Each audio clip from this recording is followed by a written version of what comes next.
चलो, नमस्कार दोस्तों, स्वागत है आपका महाकाल कोचिंग क्लासेस में। आज की जो अपनी क्लास है वो क्लास 12 की फिजिक्स का टॉपिक लेके आया हूँ मैं इस क्लास में। देखो, अपना जो टॉपिक है वो है कि अपन को सिद्ध करना है कि पी ए बी बराबर V R M S I R M S बराबर कॉस फाई। देखो, ये मतलब ये सबसे इंपॉर्टेंट टॉपिक है और ये समझ लो कि ये टॉपिक तुम्हारे पेपर इस बार आने वाला है, ठीक है। और वही टॉपिक मैं तुम्हें करवा रहा हूँ और वही सारे डेरिवेशन कर रहा है जो इस साल 100% अपने पेपर में आने हैं। इस चीज़ को समझो, मतलब इसकी संभावना जो है, सबसे पहले तो ये संभावना है कि 100% तुम्हारे पेपर में आएगा, ठीक है। तो चलो इसे करते हैं, बड़ी शानदार तरीके से समझेंगे। इसमें अपन को 2 3 4 चीज़ें समझनी पड़ेंगी, वो समझेंगे। पहले इसमें बहुत बार पूछता है कि शक्ति किसे कहते हैं, है ना। शक्ति पहले अपन पढ़ेंगे कि शक्ति की डेफिनेशन क्या होती है। कि जैसे मान लो शक्ति मतलब एनर्जी, है ना। तो अपन सबसे पहले इस टॉपिक को करने से पहले अपन पढ़ेंगे कि शक्ति क्या होता है। तो देखो, अपन लिखेंगे किसी विद्युत परिपथ में, किसी विद्युत परिपथ में ऊर्जा व्यय करने की दर को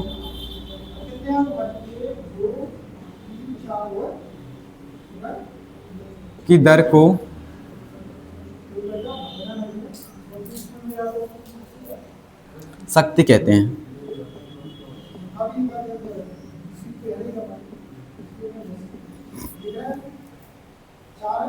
होने की लिखो, है ना। देखो अपन ने क्या लिखा है, देखो बात समझो मेरी। अपन ने लिखा है शक्ति। देखो तुमसे अगर ये पूछेगा कि सिद्ध कीजिए, तो ऐसे नहीं पूछेगा, पहले 1 2 डेफिनेशन पूछेगा। या तुमसे पूछ ले कि भाई शक्ति क्या है, शक्ति गुणांक क्या है, तुम्हें ये डेफिनेशन छाप देनी है ना। तो अपन क्या लिखेंगे शक्ति गुणांक में कि भाई शक्ति किसी मान लो अपने पास कोई विद्युत परिपथ होगा, उसमें जितनी तुम्हारी ऊर्जा व्यय हो रही है उसी को अपन क्या बोलेंगे, है ना। जैसे कि मान लो तुम अगर मोटरसाइकिल चला रहे हो, तो मोटरसाइकिल चलाने में तुम जितनी ऊर्जा, जैसे कि मान लो जितनी तुम स्पीड लेना चाह रहे हो, ठीक है, तो उतना ही तुम्हारा क्या हुआ, पेट्रोल खत्म हुआ, है ना। मतलब वो ऊर्जा लेगा उतना ही उतना। तो देखो किसी विद्युत परिपथ में ऊर्जा व्यय, जैसे मान लो कोई एक विद्युत परिपथ है अपने पास, और जिसमें जितनी ऊर्जा व्यय हो रही है ना, है ना, जितनी एक विद्युत परिपथ से जितनी ऊर्जा व्यय हो रही है, उसकी दर को अपन क्या बोलेंगे भाई, शक्ति बोलेंगे। इस चीज को समझो, है ना। अगले टॉपिक पे आओ। ये सारी डेफिनेशन लिखो। अपन से ये पूरा डेरिवेशन पूछेगा, पर किसके साथ में पूछेगा, एक डेफिनेशन के साथ में। तो ये अपन ने शक्ति की डेफिनेशन कर दी, इसमें कोई समस्या नहीं होनी चाहिए। आगे आ जाओ। फिर अपन से पूछेगा तात्क्षणिक शक्ति किसे कहते हैं, ठीक है। अगला अपने पास जो क्वेश्चन है वो क्या है, तात्क्षणिक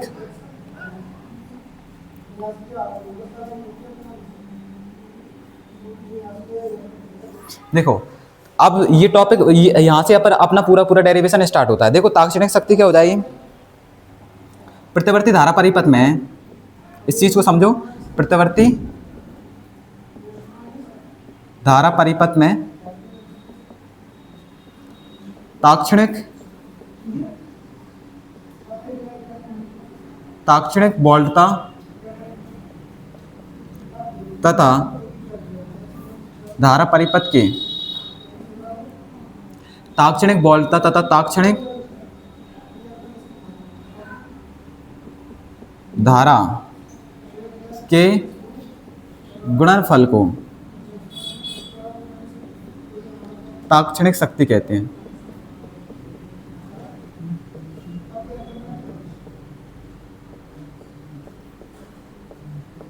चलो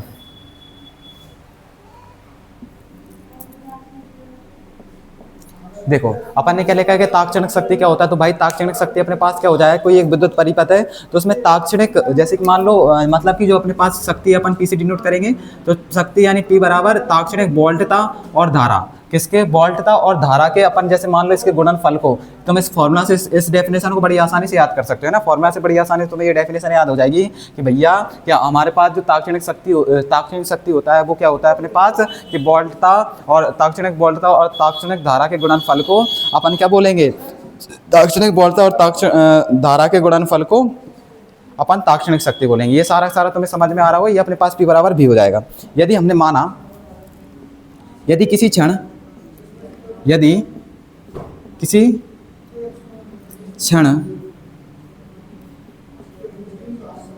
टी पर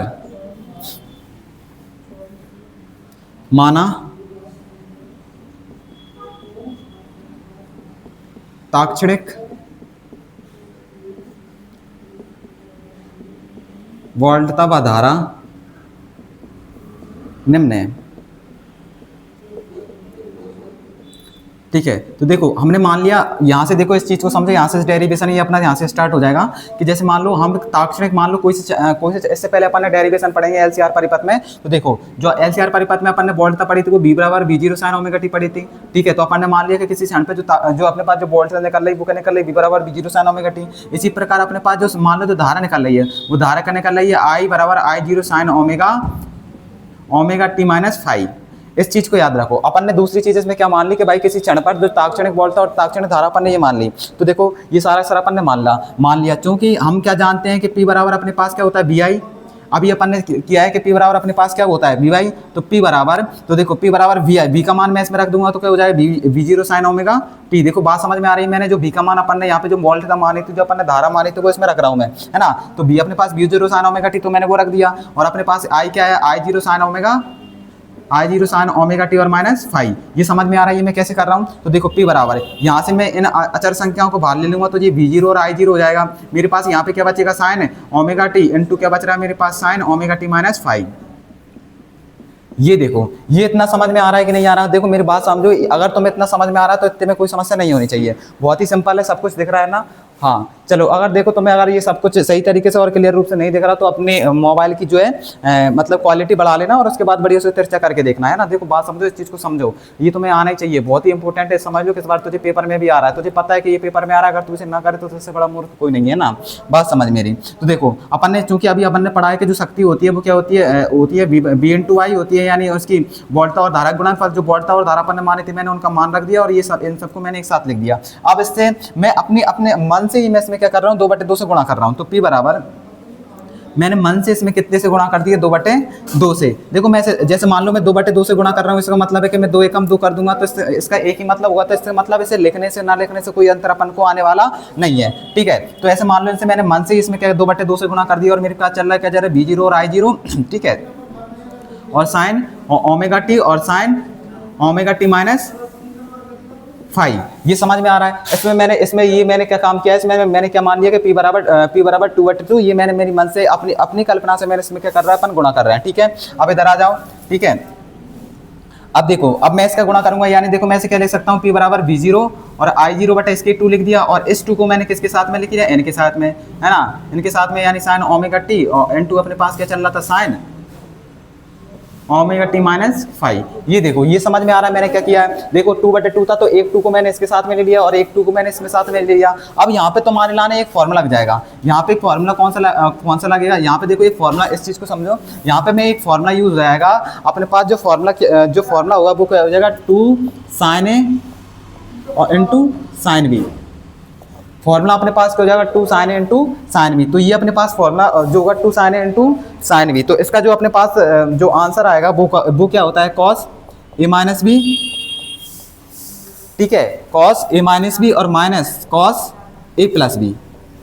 और देखो अपन ने क्या करें, अपन ने 2/2 माने किस लिए माने, ताकि अपन ये लेके आ सकें। देखो अपन ताकि इसका ये जो कर रहे हैं अपन, ताकि मैं इसे 2/2 लेके आ सकूं, है ना। मैं देखो यहाँ पे मैं कौन सा फॉर्मूला लगा रहा हूँ 2 sin A into sine B। देखो ये A का मान हो जाएगा, ये किसका मान हो जाएगा B का मान हो जाएगा। तो देखो यहाँ पे क्या हो जाएगा sin A माइनस बी और साइन A प्लस बी। तो देखो मैं इसे रखूंगा तो P बराबर V0 और I0 मेरे पास ऐसा कैसा बाहर चलेगा। अब देखो मैं इसे कैसे सॉल्व करता हूँ, इस चीज़ को बड़ी आसानी से और शानदार तरीके से समझना। देखो यहाँ पे मैंने क्या लिखा है cos A माइनस बी। तो देखो इसमें जो इस चीज़ को याद रखो, जो ये A का मान हो जाएगा तुम्हारा और ये मान किसका हो जाएगा तुम्हारे पास B का मान हो जाएगा, है ना। तो ये किसका मान हो जाएगा तुम्हारा A का मान हो जाएगा और ये मान किसका हो जाएगा तुम्हारा B का। तो cos A माइनस बी यानी A माइनस बी करूँगा, यानी मैं ओमेगा टी और minus omega t minus five.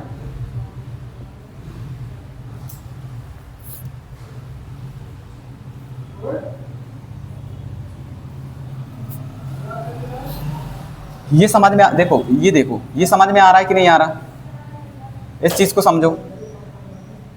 ये देखो अपने पास था A माइनस बी, तो ये A का मान है और ये मेरे पास A माइनस की जगह माइनस और मैंने किसका मान रख दिया B का मान रख दिया। इसी तरह मैं क्या लिखूंगा मैं माइनस कॉस, देखो तुम्हें ये सारा दिख रहा है, हाँ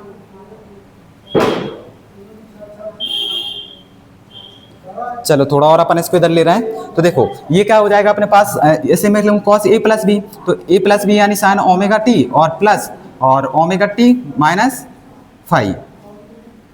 ये सारा तुम्हें समझ में आ रहा है। बहुत ही सिंपल है, अपन ने कोई दिमाग नहीं लगाया इसमें, ना तो अपन ने इसमें कुछ भी किया है।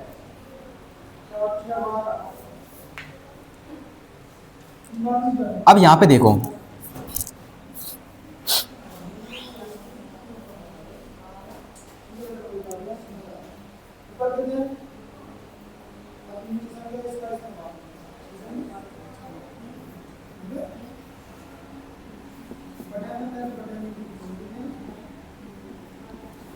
देखो ये चल रहा है। अब यहाँ पे देखो, ये प्लस और माइनस के एक दूसरे से कट जाएंगे। यहाँ पे मेरे पास क्या बचेगा, cos minus theta minus five, और ये यहाँ पे मेरा माइनस का माइनस चलेगा, यहाँ ओमेगा टी क्या हो जाएगा, टू सॉरी यहाँ पे क्या हो जाएगा, cos 2 omega t minus five.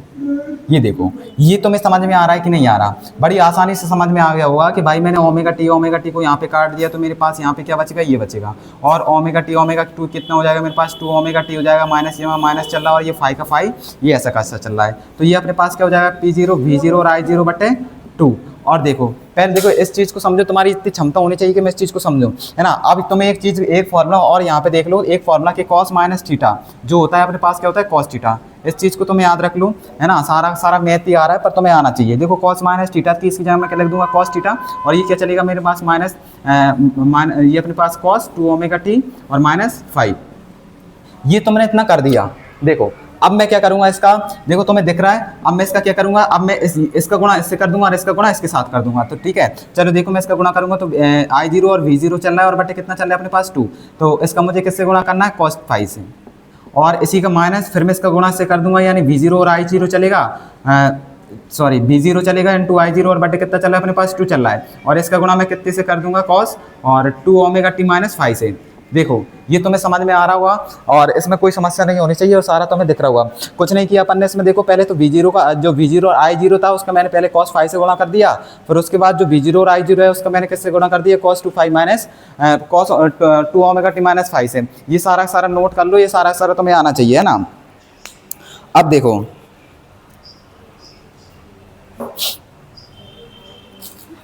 ये सारा तुमने नोट कर लिया होगा। अब देखो इसका थोड़ा सा भाग और रहा है, उस चीज़ को और समझो। ये सारा इसी में कर लो, मुझे मिटाना ना पड़े, सारा स्क्रीनशॉट भी ले लेना। अब देखो इधर आ जाओ, सारा इस चीज़ देखो इसमें लिखो कि एक पूर्ण चक्र के लिए, ये लाइन तुम्हें याद होनी चाहिए कि एक पूर्ण चक्र के लिए जो cos 2 ओमेगा टी माइनस 5 का मान 0 होगा। ये लाइन तुम्हें याद रखनी पड़ेगी, ठीक है। क्या याद रखनी पड़ेगी कि अगर हम पूरा चक्र लेंगे, अगर हम एक पूरा चक्कर लगाएंगे तो उसमें अपने पास किसका cos 2 ओमेगा टी माइनस 5 का जो मान होगा वो क्या होगा, अपने पास 0 होगा। तो देखो मेरे पास क्या चल रहा है, P बराबर V0 और I0 है, और बटे 2 वैसा के वैसा चल रहा है, और ये क्या चल रहा है अपने पास cos 5 चल रहा है, ठीक है। और माइनस इसका मान मैं क्या रख दूंगा, 0, यानी क्या चलेगा मेरे पास V0 और I0 बटे 2, और इनटू इसका मान मैंने कितना रख दिया, 0, और इसका मैं 0 से गुणा करूंगा तो मेरे पास ये क्या हो जाएगा, 0, यानी V0 और I0 और बटे 2 इंटू cos 5 चलेगा, और इसका मैंने मान क्या रख दूंगा, मतलब ये सारा अपने पास क्या हो जाएगा, 0 हो जाएगा, ठीक है। अब देखो, अब मैं इस चीज़ को समझो, अगर मैं इस 2 को, जैसे तुमने 9th में पढ़ा हुआ, 10th में पढ़ा हुआ, कि मैं इस 2 को क्या लिख सकता हूँ, √2 गुणा √2 लिख सकता हूँ। बात समझो मेरी, मतलब मैं 2 को क्या लिख सकता हूँ, √2 गुणा √2 लिख सकता हूँ। तो देखो ये 2 इन दोनों के पास था, तो मैंने क्या कर दिया, P0 यानी मैंने V0 और बटे क्या लिख दिया, √2, इंटू मैंने क्या लिख दिया, I0 और बटे मैंने क्या लिख दिया, √2, ठीक है। और इंटू मेरे पास क्या चल रहा है, cos 5। इस चीज़ को समझो, ये चीज़ तुम्हें समझ में आनी चाहिए कि मैंने इस 2 को क्या लिखा है, मैंने √2 गुणा √2 करके लिख दिया। इन दोनों के नीचे था तो मैंने इसके नीचे भी कर दिया, और इसके नीचे भी चल रहा, और ऐसा कर दो। एक चीज़ और तुम्हें याद रखनी है कि V0 बटे √2 का जो मान होता है वो क्या होता है, VRMS। इस चीज़ को याद रख लो, क्या रख लो कि V0 बटे √2, V0 बटे √2 को मैं क्या लिख सकता हूँ, VRMS लिख सकता हूँ, और VRMS को मैं क्या लिख सकता हूँ, V0 बटे √2। ऐसे ही I0 बटे √2 को मैं क्या लिख सकता हूँ, IRMS, ठीक है। क्या लिख सकता हूँ मैं, IRMS। तो बस ये अपने पास सिद्ध हो गया। तो चूंकि मैं इसका क्या निकाल रहा हूँ, अधिकतम मान निकाल रहा हूँ, PAB, तो इसके लाने में ये क्या हो जाएगा अपने पास, VRMS into IRMS into cos five. जो अपन को सिद्ध करना था वो सारा का सारा, यानी यहाँ से अपन को यही सिद्ध करना था जो अपन यहाँ पे लेके आए। पूरी की पूरी कहानी मेरी दोबारा सुनो। देखो भाई कुछ नहीं है, सबसे पहले तुम्हारे दिमाग में ये बिठा लो कि तुम्हें ये समझ में आना चाहिए और ये तुम्हें समझना है, कुछ नहीं करना। सबसे पहले तुम्हें इस तात्क्षणिक धारा की डेफिनेशन लिखोगे। तात्क्षणिक धारा क्या होती है भाई, कि जैसे मान लो क्या हो जाएगा, अपने पास की वोल्ट था, प्रतिवर्ती जो तात्क्षणिक वोल्ट था और धारा का मैं गुणनफल करूंगा तो मेरे पास क्या निकल आएगा, तात्क्षणिक शक्ति निकल आई। क्योंकि हम जानते हैं P बराबर BI आ जाता है। मान लो कि मैं किसी क्षण पे जो वोल्ट था मानना हूं B बराबर B0 sin ओमेगा टी मानना हूं, और किसी क्षण पे जो धारा मानना हूं I बराबर I0 sin omega t minus 5 मानना हूं, ठीक है। और P बराबर VI होता है, तो P की जगह P चल रहा है, जो I का जो B का मान मैंने माना था वो वैसा का वैसा लिख दिया, I का जो मान मैंने माना था वो वैसा का वैसा लिख दिया, ठीक है। तो जो जैसे देखो मैं B0 और I0 को एक साथ बाहर निकाल ले रहा हूँ, इनको मैंने एक साथ में लिख दिया, ठीक है। अब ये अपन ने अपने खुद से ही 2/2 का मैंने गुणा किया, तो मैंने दोनों के साथ में 2/2 का गुणा कर दिया। यहाँ पे जाओ 1/2 का गुणा मैंने भाग इसमें दे दिया और गुणा मैंने इसे कर दिया। यहाँ पे अपन ने एक फॉर्मूला आ गया अपने पास, कौन सा, cos 2 थीटा वाला, ठीक है। यहाँ पे अपने पास साइन वाला फॉर्मूला लगाएंगे अपन, तो अपने पास क्या जाएगा, cos a माइनस बी और minus cos a plus B. तो माइनस बी ये दोनों एक दूसरे से कट जाएंगे, -5 बचेगा और cos माइनस थीटा का हो जाएगा अपने पास cos थीटा हो जाएगा। यहाँ पे वही अपने पास ये कितने जाएंगे, ओमेगा टी अपने पास 2 ओमेगा टी हो जाएंगे और -5 वैसा का वैसा चलेगा, ठीक है। और P बराबर ये सब कुछ अपना वैसा का वैसा चल रहा है, और इसका गुणा पहले मैं इससे कर दूंगा, फिर इसका गुणा मैंने किसके साथ में कर दिया। दूसरी चीज हमें एक चीज याद रखनी है कि भाई ये पूर्ण चक्र में जो इसका मान होगा वो कितना होगा, 0 होगा। तो पूर्ण चक्र के लाने मैंने इसका मान कितना कर दिया, 0 कर दिया। इस 2 को मैं क्या लिख सकता हूँ, √2 लिख सकता हूँ। मैंने एक बार इसके साथ में लिख दिया, एक बार इसके साथ में लिख दिया, और ये सारा सारा ऐसे चल रहा है। इसको तुम क्या लिख सकते हो, VRMS लिख सकते हो, IRMS और लिख सकते हो, और cos फाई तुम्हारे पास पहले चल रहा है। यही तुम्हें सिद्ध करना था और ये तुम्हारे पेपर में आएगा। इस चीज को रट लो, लिखो और आना ही चाहिए भाई, है ना। और अगले टॉपिक के साथ अपन मिलेंगे कल।